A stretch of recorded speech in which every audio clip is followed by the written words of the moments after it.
What is up, YouTube? This is AlphonZeus of Team Gradelock here with another episode of Team Gradelock Unlocks the Week. We're going to be going over the latest Cardfight Vanguard episode, which has not released yet because it's the holiday season, so we're going to have to see that next week. But who knows what's going to happen next week, because we're going to see Takuro versus Takuro, except this time it's going to be the Spirit of Takuro versus the Void Possessed Reverse Takuro. So, who are we going to see? We're probably going to see the Gold Paladins, which Takuro used previously in Season 2. Or maybe we'll see something new. Maybe we'll see Pale Moon or Mega Colony, or maybe even any of the other clans that's going to be premiering in Set 15. And what support they're going to be coming out with. So who knows? Definitely going to be looking forward to it. It's going to be an interesting battle. So let's get right to the results of our locals. I can report at least on a couple of things for that. On Friday, there were a few tournaments there. Just to kind of say, Thursday I wasn't able to go to Comics and Toys for the Yu-Gi-Oh tournament because this nor'easter. It was the eve of that storm, so travel plans were pretty much messed up. Locals end up closing early just to accommodate that. So alright, it's okay. It's a storm. It's out of our hands. But at least on Friday we had Magic the Gathering and Vanguard results that I can report on. So just report on Magic first. At Friendly Fire, it was a new store that opened up a couple months ago last year. It's a nice humble store. Store owners are pretty chill. It's like kind of like a cafe where you can just chill and hang out, play cards and stuff. So I entered into the Friday Night Magic. There were just 6 of us, including the store owner. It was a sealed draft. We actually had 2 Theros, 2 Gatecrasher, and 2 M14s, which was interesting because not a lot of the cards had synergies, even though they were the same color. Because you had the gates mixed in there, and not all of us. We barely had maybe. We only had 2 gates that we could play in our decks, and there were a couple creatures that we pulled that actually needed to have 2 gates or more in the field in order to activate. So it was a bit of a mix-up. Of course, there were a kid over there that actually pulled pretty broken. Got the Ajani, got the game changer, that blue-black creature where if it deals combat damage to a player, pretty much that player mills out their library until they reveal 4 lands, which is pretty deadly in draft. And so, he pulled a lot of good cards there. It's kind of sapping the luck out of everybody else. I pulled a Master of Tides, so that kind of made up for the fact I ended up going blue-red aggro with red burn spells and attacking creatures, very aggressive ones that like Riot Piker and the Bull, where they have to attack each turn if able.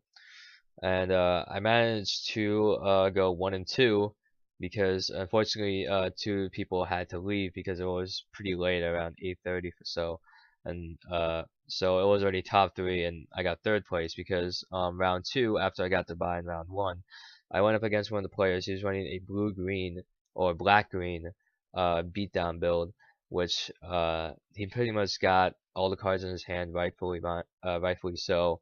The only out that I possibly could have had was the Stroke or Master of Genius. It was a spell where you draw 3 cards, you discard a card. Actually, you choose a target first, whether it's a creature or a player. Then you draw 3, discard 1, and then the card that you discarded, you deal damage equal to that converted mana cost. And unfortunately, with the 3 cards that I drew, I wasn't able to take out his boss creature, which pretty much sealed the deal for me, and he 2-0'd me on that part. And I went up against another player for round 3. First round he got first round it was he kind of like overwhelmed me because he managed to summon his creatures. I didn't have that much mana on me. Second game he got mana screwed, so I was able to attack with my creatures. And then third game it was a pretty close game. We had creatures out, but the game changer for him was that he had the hammer, the artifact red hammer that he had out on the field, which pretty much gives all of his creatures haste, and he can do tap 3, so 2 colors in the mountain to sack a land, and then get a 3/3 colors golem creature on the field that would have haste. And so he was slowly doing that, and he managed to overwhelm me. And I misplayed that last time because he put on one of his boss creatures a card that would have able to overpower any of my blockers, and I had enough mana to do a negate on that, but I definitely was distracted and couldn't really think of doing anything until after the battle, and so I lost that game, and I managed to win 1 booster of I think it was Gate Crash or M14. Got a rare from it. Oh well, why not? It was just nice kind of playing some Magic again.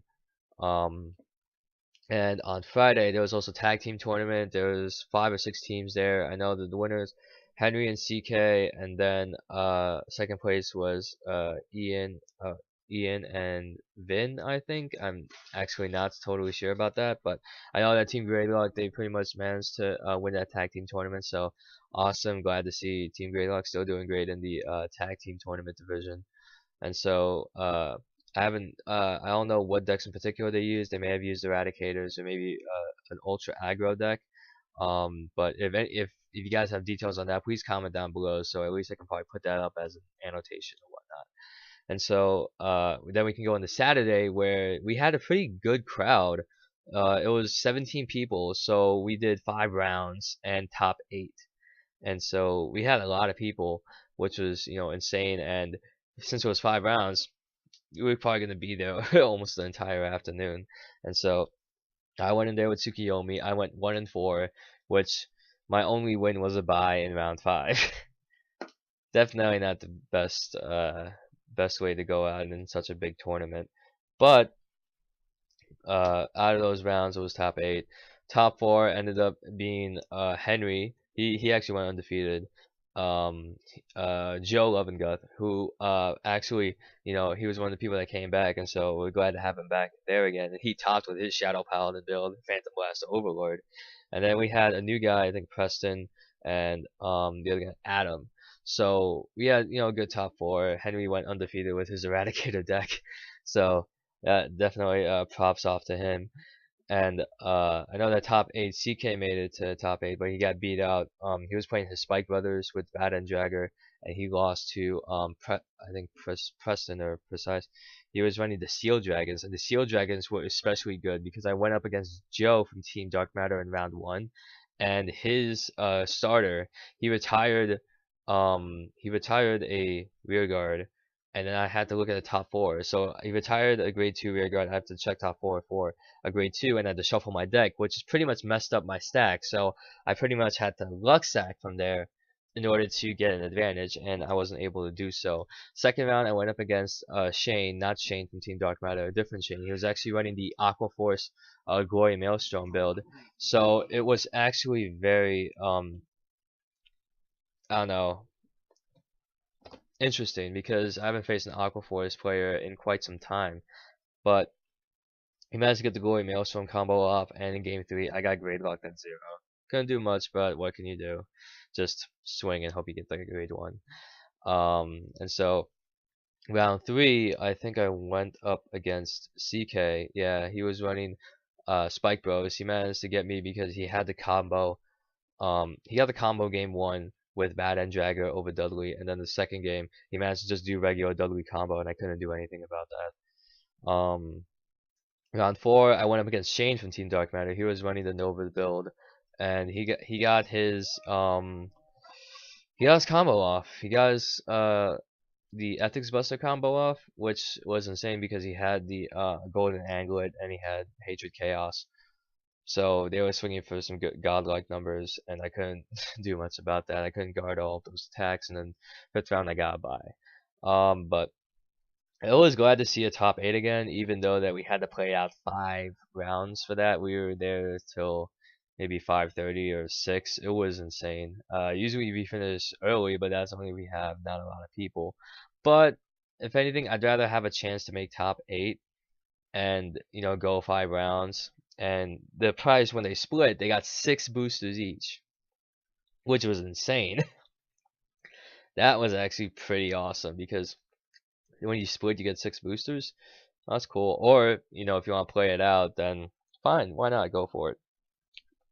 Try to see if you can get more. But, I guess in terms of Vanguard, I think that we're definitely going to have, I think after this Saturday was a really big momentum changer, and some new news that formed up, at least within the past week, was definitely the new promos came out for Volume 7 for Vanguard, and I managed to pull the Revenger, which I traded to Alex for a Dusttail Unicorn, and then 2 of my other friends at my local, they gave me Dark Band, Starvader Dark Band Dragon, and so I'm getting like 2 Dark Bands away from completing at least the promo side of my Link's Joker trial deck, and then now I have to find 4 Link's Joker trial decks for cheap, in order to get my Infinite Zero Break Ride dragons, or if I can just try and get some Link Joker stuff off of people, I'll be able to do so. But yeah, Link Joker is probably going to be my next deck, along with Dark Irregulars and Pale Moon. I think that it's either Dark Irregular. I don't know. It's hard to think about what deck I'm probably gonna be playing a lot more of, because Dark Irregular is great because you soul charge, and then with Doreen she hits insane numbers, and then with Pale Moon you have Lukia Reverse who can make some good plays calling out from the soul, and then you have Link Joker, which is pretty much just okay, I got you. I'm locking this down right now. And then you can combo that in with the unicorn starter. Okay, so I'm gonna lock something and then I'm gonna lock something else for just one counterblast, which is insane. And one of the actually awesome parts about the child deck was that grade 2 in the Starvader Invasion deck, the one that you just get it's a 9k, and then if you attack with how do I say, you attack with an attack hits a Vanguard, the you get to lock a unit for free, and that is actually pretty broken, because now that creates even more on hit pressure that people can't really afford to have, because that's really bad. And there's only one of Mobius Breath Dragon in the deck, so I'll have to pick up 4. Hopefully I'll find a website that has cheaper, but if you guys know where you can get some Link Joker trial decks for cheap, please comment down below, because I want to see where you guys go to get your stuff. Also, some other news that kind of came out within the last week was that new Liberator grade 1 that came out. Just to kind of look it up, there's an interesting one, because even though that quintet wall has been all the rage right now, this in particular is giving Gold Paladins quite the boost. It's called Starry Sky Liberator Guinevere. Counterblast 1 when this unit is placed on Guardian Circle. If you have a Vanguard with Liberator in its card's name, you may pay the cost. If you do, this unit gets shield plus 5,000 for each of your Gold Paladin rear guards until end of battle. So for one Counterblast, which is pretty much the same that you're paying for a Quintet Wall, you are automatically getting like 25k shield plus added onto the 5k, making a 30k shield off of one card. Wow.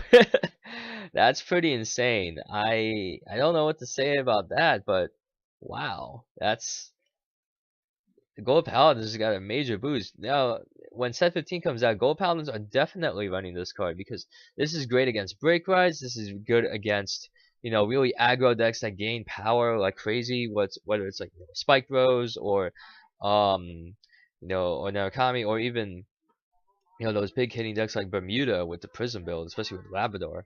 It's wow.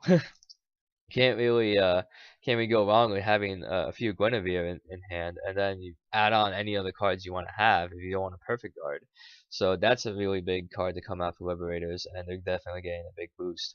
The also thing that's interesting is that we've seen a lot of diversity out of our Vanguard tournaments. I've seen maybe 3 or 4 Eradicator players out of the 17. I've seen Jewel Knights, 2 Spike Bros, Shadow Paladins, Oracle Think Tanks, and which pretty much myself. I saw Aquaforce, Kageros, and oh man, there was so many decks there, and I'm glad to see that there was a pretty good diversity of clans that are out there. I'm just glad that, you know, they're actually doing pretty well, even though top 4 were the Seal Dragons Kageros, the Eradicated Narukamis, the Nova Grapplers, or oh no, the Tachikaze deck, and the Shadow Paladins, and that's a pretty diverse top 4 to split up. So that was absolutely crazy, because and I think Henry, he managed to get 1 extra pack, because since there was about 26 boosters, he got it because he got the he was undefeated the entire tournament. He only lost 1 game in 1 match, and he won the rest of his. So wow. Eradicators are here to stay, even though that they did get hyped up the thing is though, Descendant can make some really godlike plays that would really question: do I really want to risk getting a crit, or do I want to lose more cards in my hand and like risk if they get a crit on a rear guard, and therefore probably gonna still be game from there. So Descendant is definitely gonna be dominating the format even more. There's a few more Eradicated players that are definitely going to be in on it for next week. But I think that one of the things that are going to be coming out soon would be for the sneak peek for Yu-Gi-Oh!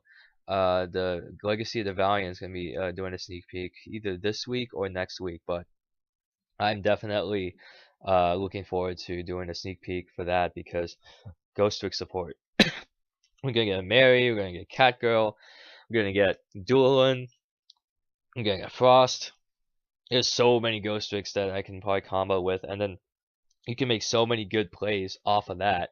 It's awesome. And I've been testing out Ghost Tricks both in their just build in the English TCG and with Mary and a few of the other monsters in the OCG, and they've been really good. I just gotta keep practicing and keep comboing with them.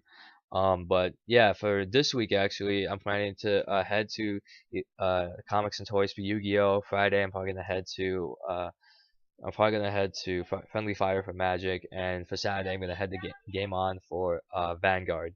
So that's pretty much my schedule for this week, at least for the end of the week. But don't worry, we also have a casual match series coming up right after I upload this video on. It's going to feature Josh and myself. We're going to be battling out. It's going to be Eradicators of Narukami versus the Dimensional Robos of Dimension Police.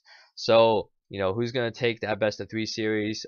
Since the matches were actually pretty short, but they were actually very explosive, it's just, I just bunched them all into one video for you guys, so you don't have to worry about clicking on different links. So that is it for me. My name is AlphonZeus of Team Gradelock, and I will see you guys next time.